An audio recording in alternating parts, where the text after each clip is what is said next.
anyone who couldn't join us. There you go. That was my cue. My name is Juan Diego JD Masuera Arias, and I have the honor of serving all of you on the CHCI Alumni Association National Board as the Vice President of Civic Engagement. And I'm also a proud CHCI alum from the Public Policy Fellowship Program in 2020. And as Adriana pointed, I will be serving as a Charlotte City Council member representing a Charlotte starting in December 1st. Tonight, I'm truly excited to help facilitate this conversation on meeting the moment, resilience in uncertain times. This theme could not be more timely than it is right now. I think it reflects not only how we adapt to challenges in our professional lives, but also how we show up for one another as leaders and as alumni. We are joined by three incredible alumni whose journeys remind us that resilience takes many forms, whether in public service, advocacy, or the law. So without further ado, I will introduce our first panelist. We have Hector Bustos, who serves as president of the Santa Ana Unified School District Board of Education. He is a proud product of Santa Ana schools and lifelong Santanero. Hector earned his BA in politics with a minor in public service and community engagement from the University of San Francisco. And as the youngest and first openly LGBTQ plus elected official in Santa Ana, he brings a deep commitment to educational equity, student voice, and community empowerment, where he champions mental health services, modernized learning spaces, and partnerships that strengthen the trust between schools and families.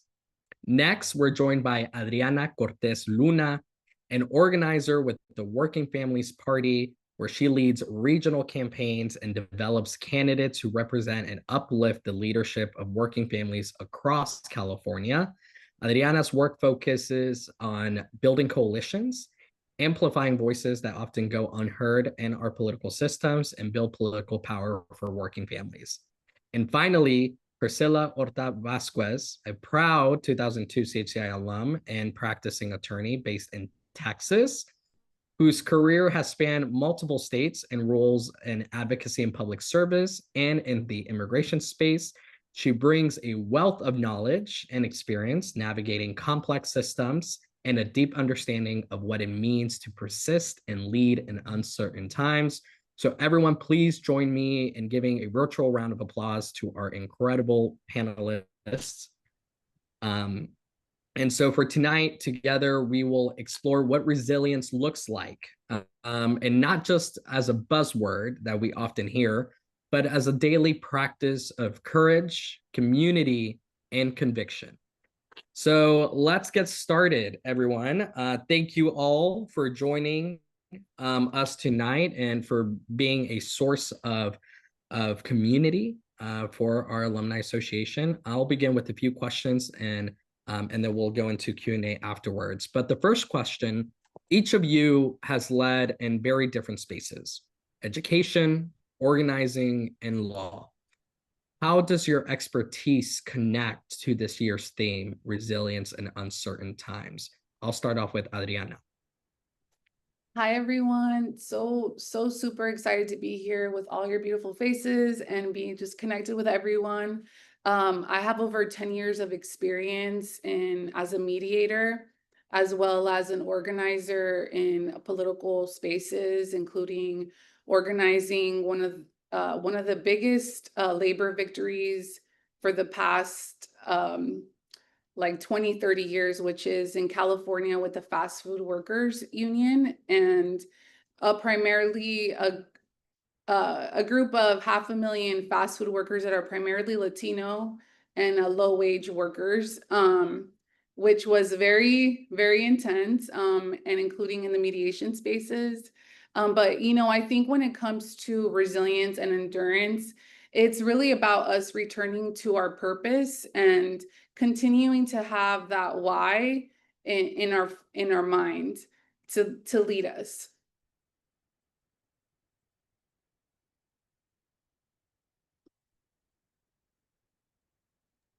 Great. Priscilla, if you want to go next.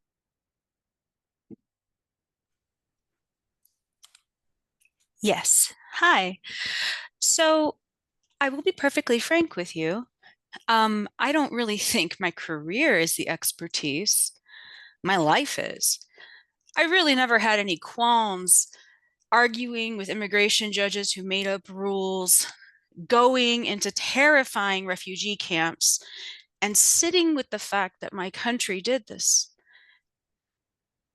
It was nothing, taking people in my own car, driving them across the bridge into Reynosa and thinking nothing of it. That meant nothing. Light flighting people who have been electrocuted trying to get an appointment for CBP1 on their cell phones at 2 in the morning. Nothing. Because my life started out as an entire story of endurance. I can get into the details because they're fascinating, frankly, if I have to say so. I must say so. I think they are. But I think that's just the thing. I don't know about how other people chose their careers. I didn't really choose as much as I was told. It's okay. It aligned. It was all right. But my career is simply a tool I use as an extension of the resilience that I was taught that got me through and to, which is to say, everybody on this panel has a through and to. There was some way that you got to where you are because you wouldn't have gotten in this program otherwise. And in my case, it looked like taking care of my grandparents because they raised me, changing their diapers, putting their medicines in applesauce, making sure that they were in the truck that would take them to dialysis every day.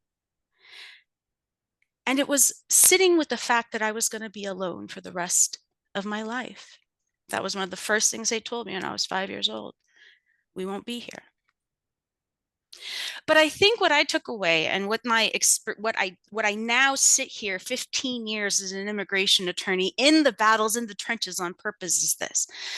The resilience came from my childhood, but the resilience didn't stay because of it. Instead, I'm not alone. That was the biggest takeaway of my CHCI 2002 experience. I wasn't alone.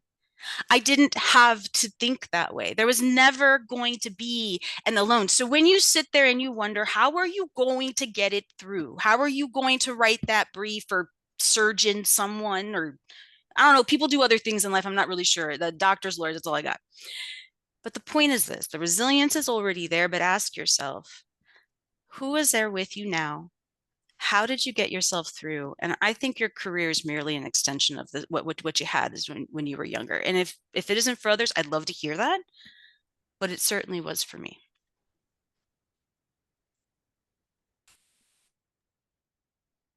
Thank you for sharing that, Priscilla. Hector. Yeah, thank you so much. Well, first of all, thank you so much for giving me the opportunity to share with, fellow alumni about and tell you all a little bit about my community here in Santana and really talk about how Santana here in California really is an epitome of resilience. But before I can start talking about that, I think just want to recognize and reflect back on my own CHCI experience and recognizing that I completed my entire congressional internship opportunity completely not online back in 2020 because of COVID. Really at a moment where everything felt uncertain, where things felt fragile and unpredictable.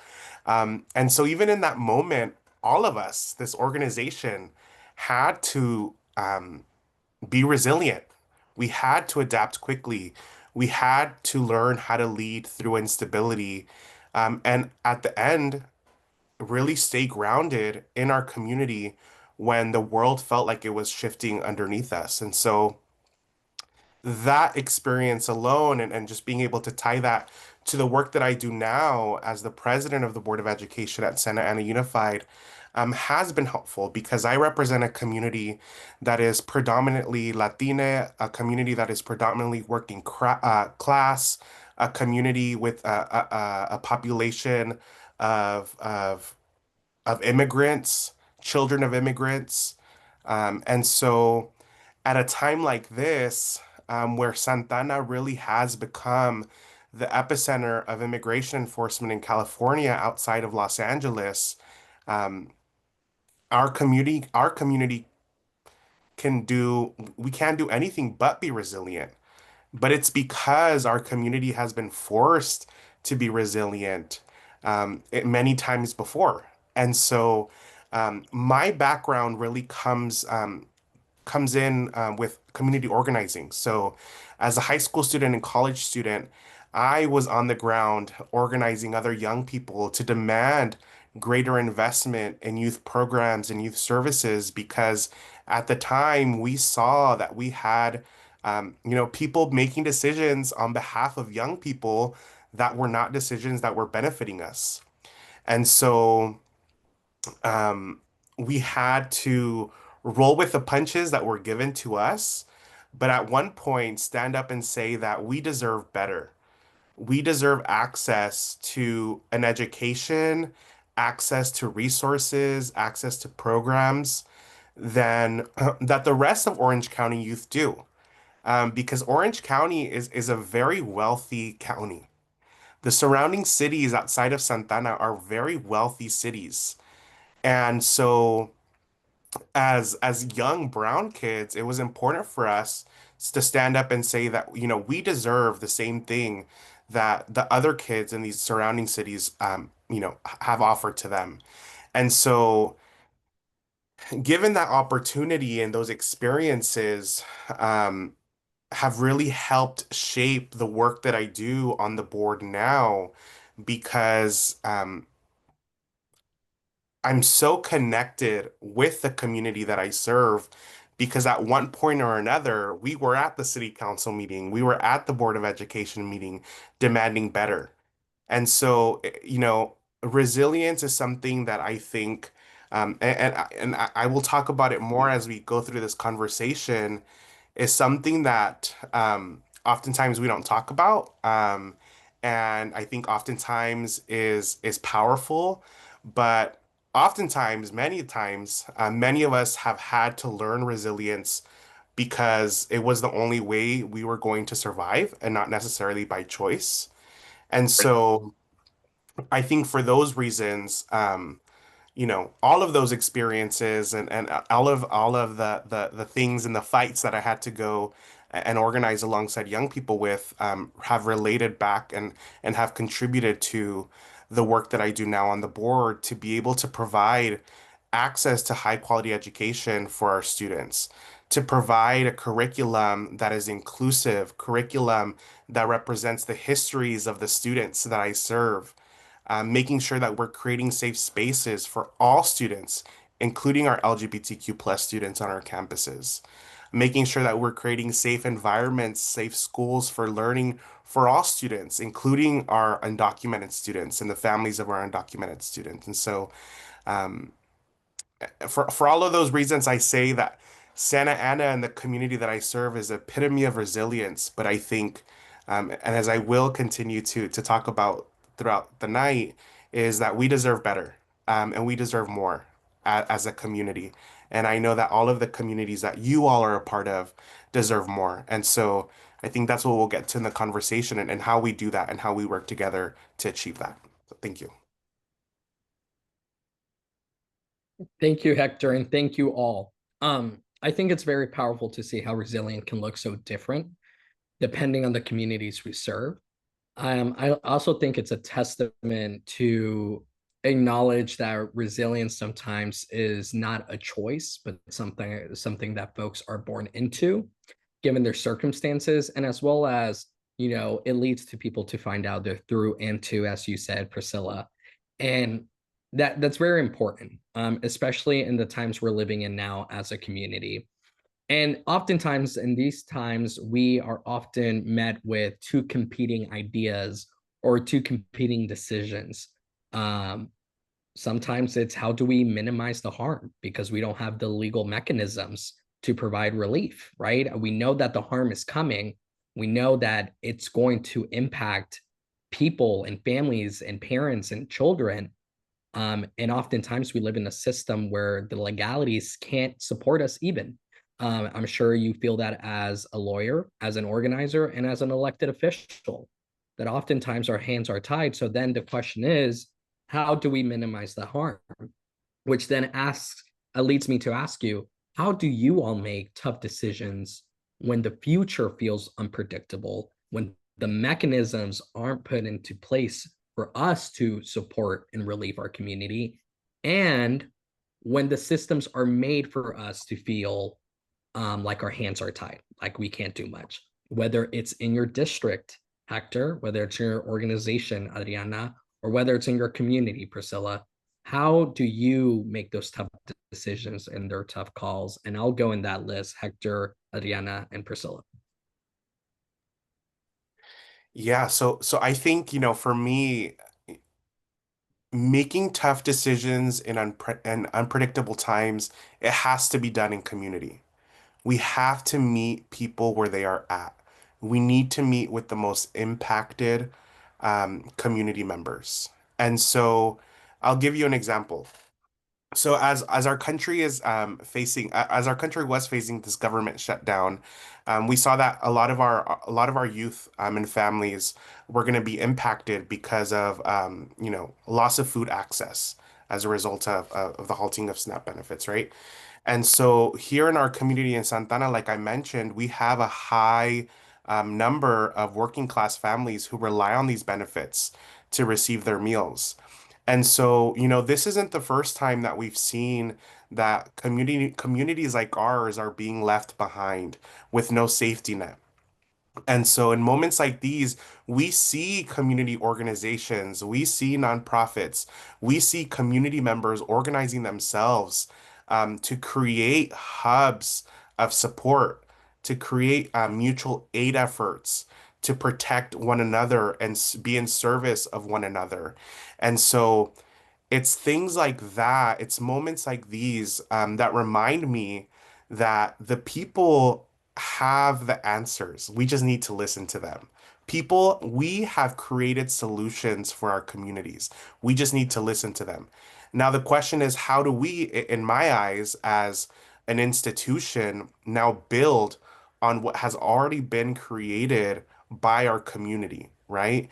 And so for us as a school district, it was important that we relied on our funding that we receive to provide free meals for our students in California, um, but be able to extend those services so that all of our children in our school district had access to free breakfast, lunch, and supper during the school days.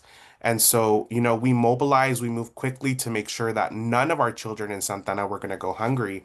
But again, we can't do that work alone as a school district. So we have to rely on our partners. We have to rely on these community organizations that are already doing the work. Um, and I think for me as a decision maker, that has been with, again, my background is in community organizing. These are all of the things that I've already done as a community organizer. So it's really easy for me to now get into this mindset of now as a policymaker and decision maker, how do we now harness the the the power that we have as an institution and work collaboratively with our community and organization. And so I think for me, that's the easiest way to make these decisions in really unpredictable times, really relying on our community and working in partnership with folks because we can't do this work together. We can't do this work separately. We need to do this work together.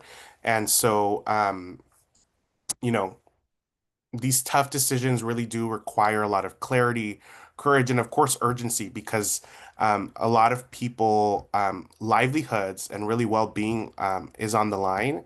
And so, yeah, I think that's how I best work in these conditions and how I make those decisions.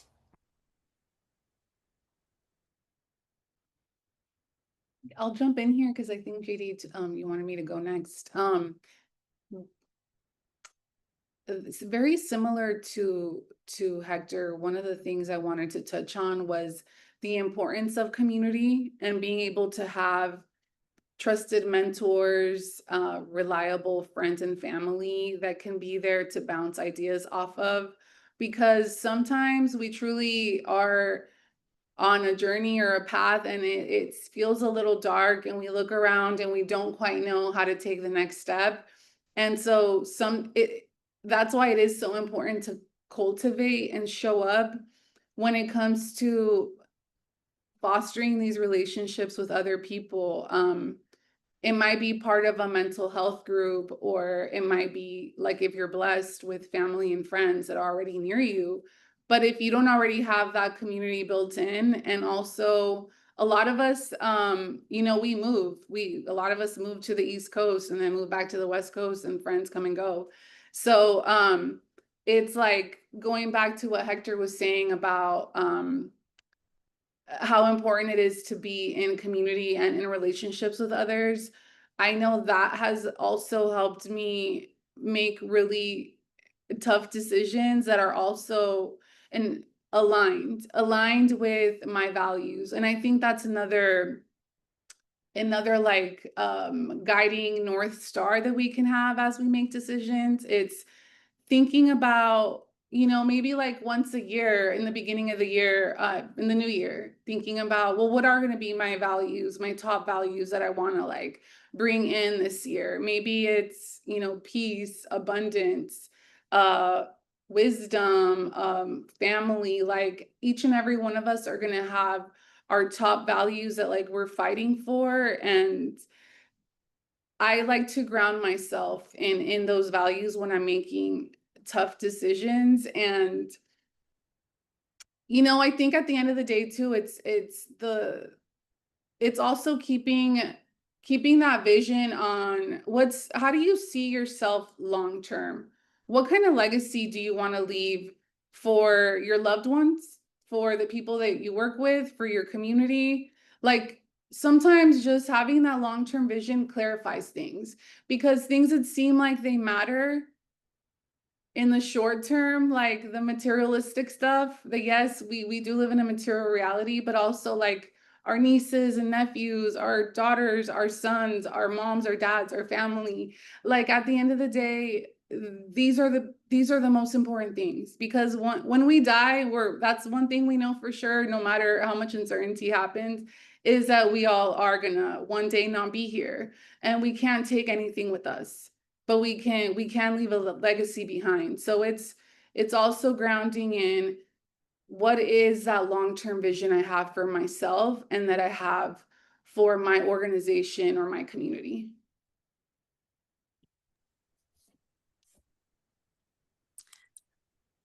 I am happy to go. I agree with what the previous speakers have said. I am a late comer to not organizing others, not creating spaces, but rather actually using in and believing in community. As an orphan at 18, I have done the first 40 years of my life largely alone. People are like, how do you do that? I never doubted myself. When I first heard this question, I sat there thinking, who has a tough decision? I don't worry about things. I know exactly what I want, when I want it, how I want it. I read a job offer. I don't have to read more than 3 sentences. I know what I want. Where does that come from? I was forced, and I'm not mad about it, actually. I'm delighted. I was forced my whole life to wholly and completely believe in only one person, me. And it was awesome, because what I developed was an unshakable trust. Because why is that important? Because as much as community and friends matter, they also have their own motives. They also can like not see your vision. They can also not understand what you're doing. And they also have their own life regrets and choices, which is to say, they're kind of a unreliable narrator. So what have I developed? Yes, community, because there's many benefits. There's many. They're completely correct.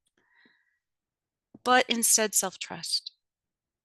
What I want is what I want. And I'm going to do what I want. The end. That is the entire summary of my entire career path and life as it stands today. So, for example, I am no longer going to be a practicing attorney. In January, yeah, I'll be starting an MPA program to create something I'm calling La Casa Común. It's a whole thing, but it's complete self-trust. I just woke up one day and said, yeah, And I did it. And I'm not worried about it because I spent many years developing that self-trust. And now I feel safe enough to venture out and to create and build and not just be around and help communities, but actually participate in one. So, yeah. Wow. Thank you all so much. I mean, all of that is so insightful. It's so powerful. And I hope it resonates with a lot of the folks that are online right now. So thank you so much for sharing, and for being vulnerable, and keeping it real, and keeping it authentic, and really highlighting the struggles. Um, we'll ask one last question, but this will be a lightning round. So keep it to 1 minute. I know us Latinos, that's difficult for us to do, but we can do it. But you know, we've spoken about, what does resilience look like for you? How do you make these tough decisions?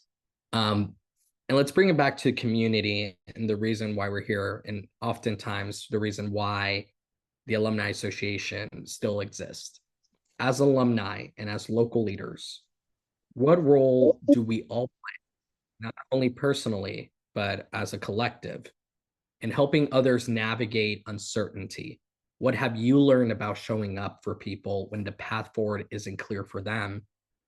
And especially when they're asking you and you feel that the path forward isn't clear for yourself. So let's do Priscilla, Adriana, and Hector.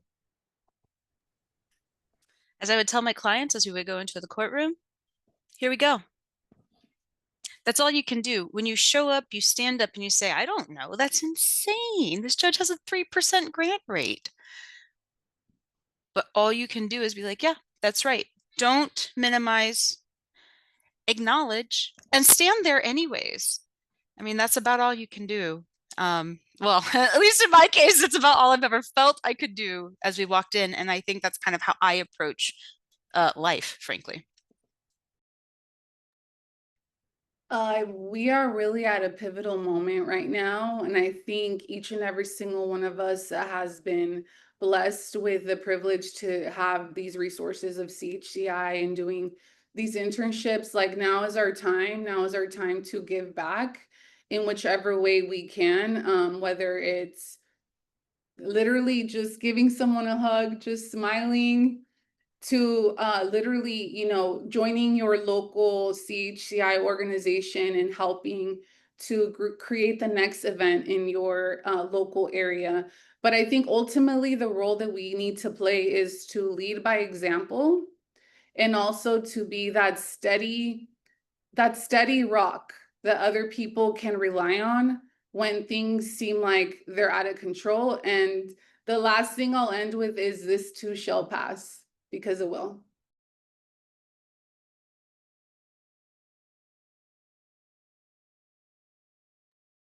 So, I think for all of us as CHCI alumni, we know that, or we were given opportunities to step into, spaces of decision making, of power, and really turn our experiences into action. And I think that's what we have now what we have as a responsibility now as alumni and leaders in our own communities, because we are at the front line of every one of the issues that create, uncertainty.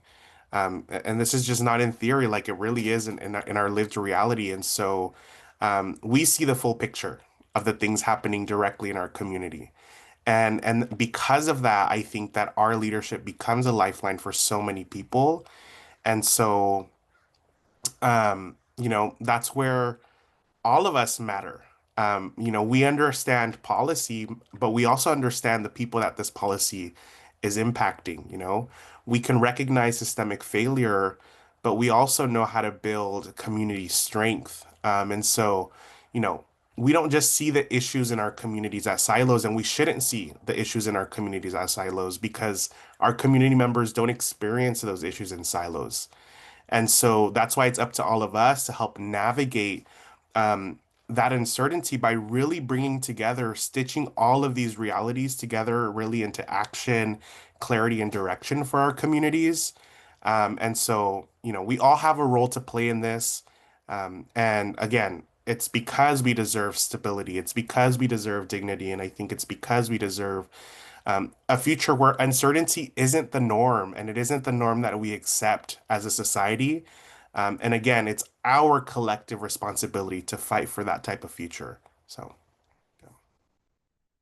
Thank you. Thank you all so much. It's so inspiring and so motivating. I think I myself am finding myself in a unique situation that a lot of our colleagues in Chicago, LA, New York City, Santa Ana have found themselves, where we just got word that Customs and Border Patrol will be coming to Charlotte, right? And folks are looking to me as the first Latino, first formally undocumented member of city council to navigate these uncertain times. So you all have inspired me, and this conversation reminds us that resilience isn't about perfection. It's about persistence, and it's about the collective. It's about our CHCI network that gives us the courage to keep going. So now we'd love to hear from all of you joining us tonight. Please add your questions in the chat, or raise your hand so we can unmute you. Maggie will help moderate, and I'll support by pulling a few to pose to our panelists. So whoever has any burning questions, please feel free to ask our wonderful panelists and take advantage of this opportunity.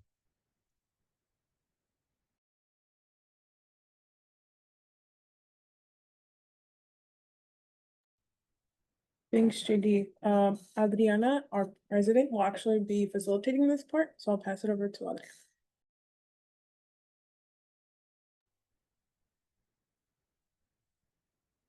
Okay, I see we have something on the chat.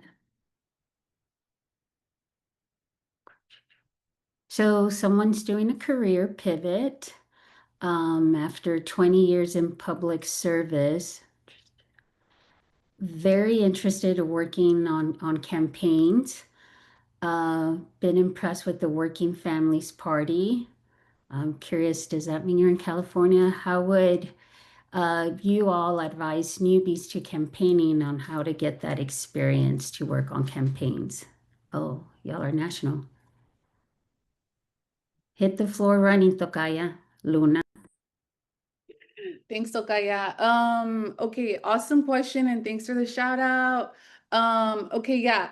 The best way to get your foot in the door with the Working Families Party is to become involved. So start coming to our events in your region, and that's for anyone.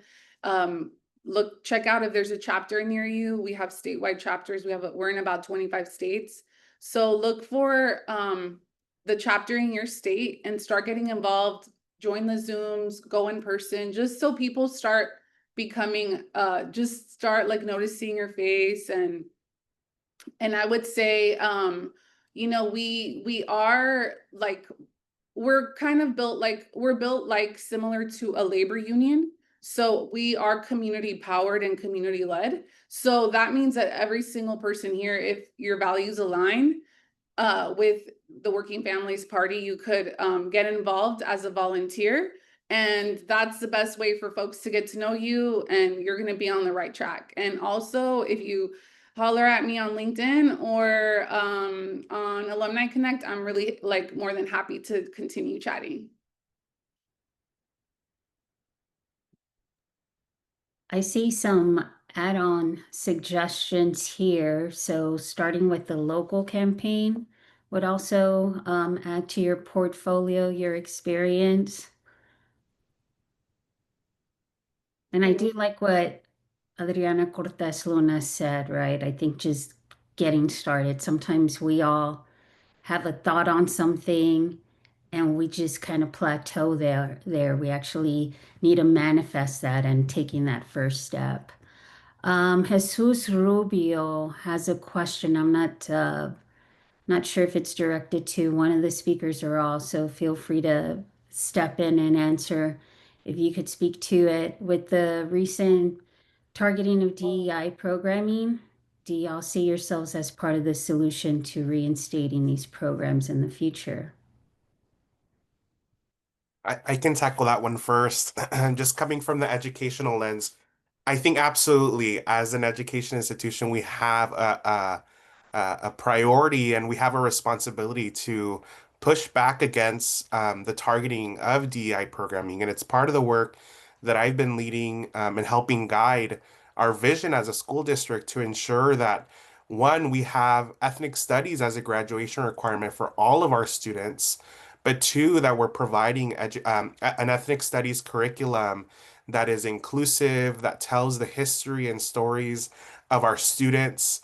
That tells a broad range of lived experiences of so many communities in Santana and across the country and across our state, but also the realities of a lot of the challenges that our communities had to overcome. And so, as an education institution, we absolutely have a responsibility to do that in all of the work that we do in our curriculum. And so, um, again, at the same time, while there's pushback, it's also making sure that we stay true to our values and what we believe in.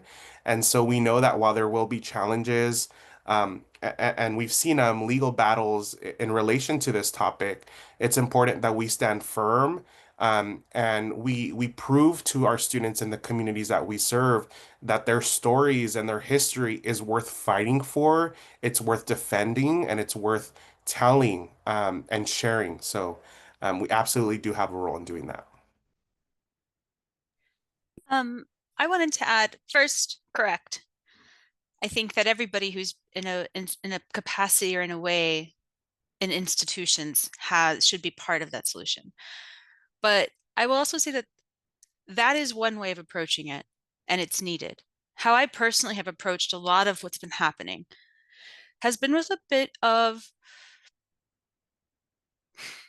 I don't actually know the word. I want to say equanimity, but I don't think that's even a word. Maybe it is. I don't know. But here's the point. I'm far more interested in creating parallel structures. You take DEI away. I didn't have DEI. I knew my history. How did I know my history? My family told me. And then I was given books and we had conversations at our table. I was really lucky in that regard, right? Well, it's my job to continue to share those stories. If we continue to rely upon a system that in no way wants us, at the same time not having a parallel one in which we can retreat to grow, build, and sustain, we're going to continuously find ourselves in the exact same position that we're in right now, except maybe worse. Again, my family has been here over 100 years. I don't carry this sense that, like, I can go back somewhere. I'm stuck here very unfortunately, but here I am. But also, my family has been through far. Guys, this is amateur hour. They were like, guys, when I was 13 years old, the Klan shoved our car off in the parking lot. They were trying to get inside to eat my grandfather, my grandmother, and I. Why? Because we stopped at a bathroom on the side of the road that was no more than a porta potty. Okay. That was me at 13 in 1996. This is child's play. This is child's play. It's the last gasp of a dying group of people. It's going to get ugly. And we need to continue to push back in formal ways. That's not my lane. I personally focus on bringing this energy to kids everywhere, to people everywhere, and sharing the stories and the books and continuing it on. We do not have to rely upon that system. And while we figure it out, we need both. But I would encourage people to remember, use what you know, take it and be like, yeah, whatever, man, go, whatever. The minute they shut down SNAP, we should have all just said, you know what? Our own pantries. We have our own food pantries now. Please, guys. At least that's how I see it. So. All right, I want to thank you for those answers. I want to recognize Xavier's question on the chat, and I think it's something that many of us reflect when we're alum, how CHCI influence our careers and the day-to-day decisions y'all make in your respective fields. We'll start with Priscilla. It taught me quiet power. It taught me that people can be really nice to your face and hate you. And it taught you that you can have terrible summers and create lifelong friends that you're still friends with like 30 odd years later. It gave me a foundation of being very competent. You're 19 years old, recently orphaned, survived 9/11 as the first day of school, and you just walked on Capitol Hill. It's the foundation of the confidence, but it also taught me a lot about power.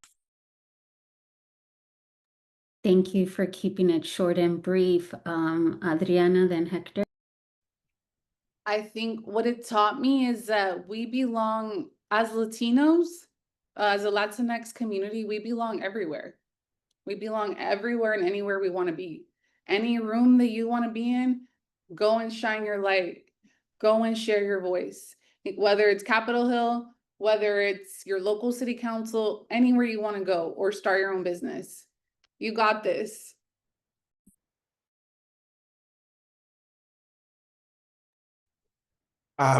So just quickly, my internship experience actually was in the office of a congressman in one of the neighboring cities, more affluent, wealthy city in my county, and it was interesting to, be picking up phone calls and hearing about the issues that his constituents were facing during COVID that were very, night and day from the issues and the realities of my community in Santa Ana. And so that experience alone taught me about the importance of and really the power that local government plays, um, especially right now and even in this moment, the power of local government and the ability for local government to really work for everyday people.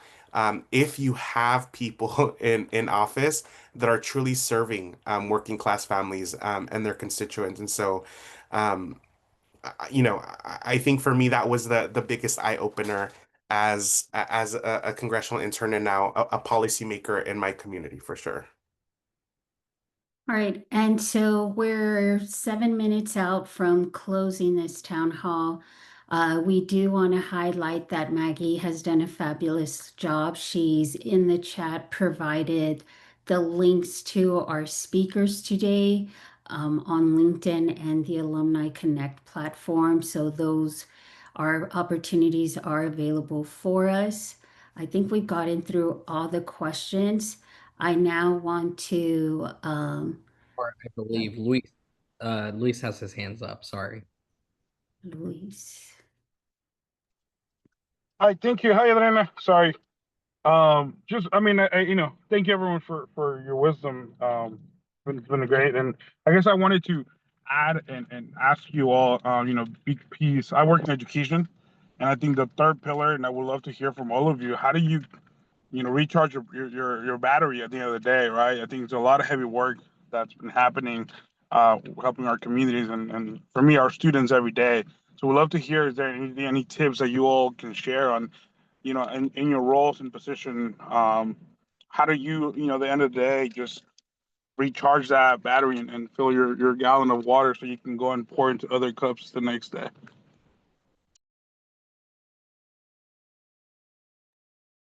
I lead very different lives to where not like secret lives, but like my work life and the work folks are very compartmentalized to that space. And then I have friends and I have people in different spots, and very rarely do they meet.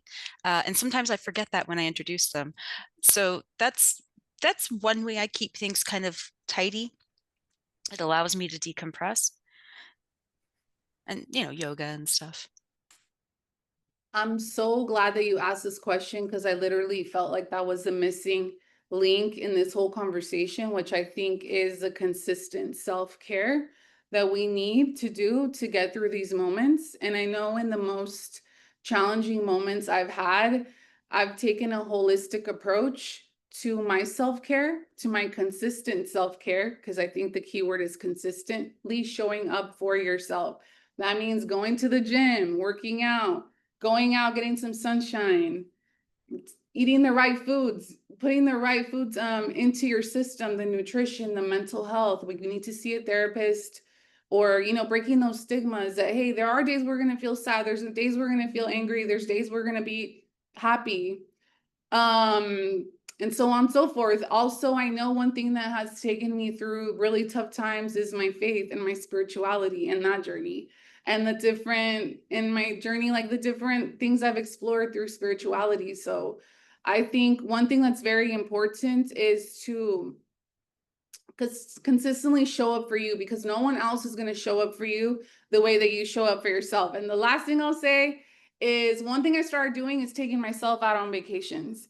So if you got your credit card, you know, sometimes you're never going to have enough money. And like, just do your dream thing that you want to do to take care of you. You don't got to wait for anyone. And if you want to go on vacation to Puerto Rico next time, because I heard people are doing that after elections, let me know. Okay, anyways, I digress. I love that. Yeah, you know, similarly for me, I've really been starting getting into like solo traveling, and finding ways to just physically get away from this space, that I find myself in. And it's been really hard to do that this year, like really, really hard. But just finding weekends, where I'm just not doing anything or dedicating that weekend to saying, I'm not talking about any work stuff. I'm not talking about any, in my case, school board stuff. Like I'm just gonna focus on unplugging and not connecting. And so I've been getting into doing some of that, just, you know, short weekend trips, travels. Also, I'm also very lucky to have different you know, spaces and in terms of community where, you know, I do have friends that are like completely unplugged from like local politics that are happening here. And so it's always nice to be able to hang out with them, get some dinner, and talk about things that aren't necessarily happening in my day to day. And so that has been really helpful. But yeah, I mean, I'm also always looking for ways to really incorporate self-care into my routine, because it's important.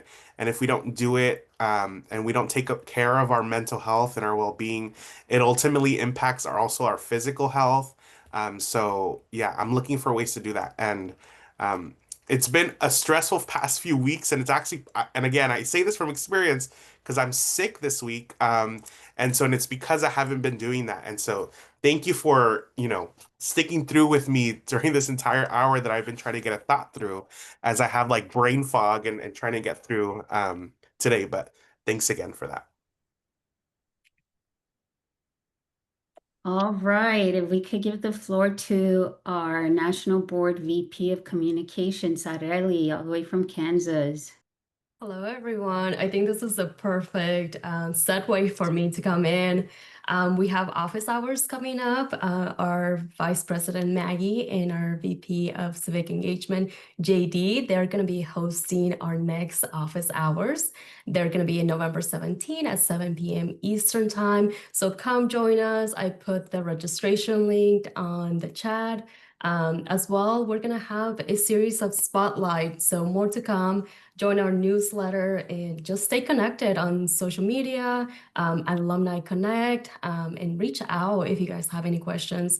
As I hear today's speakers, really is our responsibility to come together and, you know, share our knowledge, our ideas, and, you know, really foster this growth of, you know, like what we can offer to our alumni as well as those wanting to apply for the program. So I'll keep it short and simple. Anything else, Adriana? If not, I'll bounce it back to you. No, I think we're good. We want to acknowledge that everyone's time is precious. So thank you to our speakers. Thank you to CHCI staff, Marco, and each and every one of you for taking the time, showing your interest in one another, and really supporting each other. I know Maggie, our IT guru, has a spin wheel, I believe, for you all alum that have attended until the end. We are going to gift one of the 325 gift cards. So take it away, Maggie. Okay, Suspense. can you see the wheel? Yes. Perfect. Okay, all the names are here. Everybody that joined as of 4:45. We are not including speakers or alumni board members or CHCI staff, full transparency. So I'm gonna spin the wheel. Make sure everybody's name is there. All right, we'll go once, going twice. We are going to spin.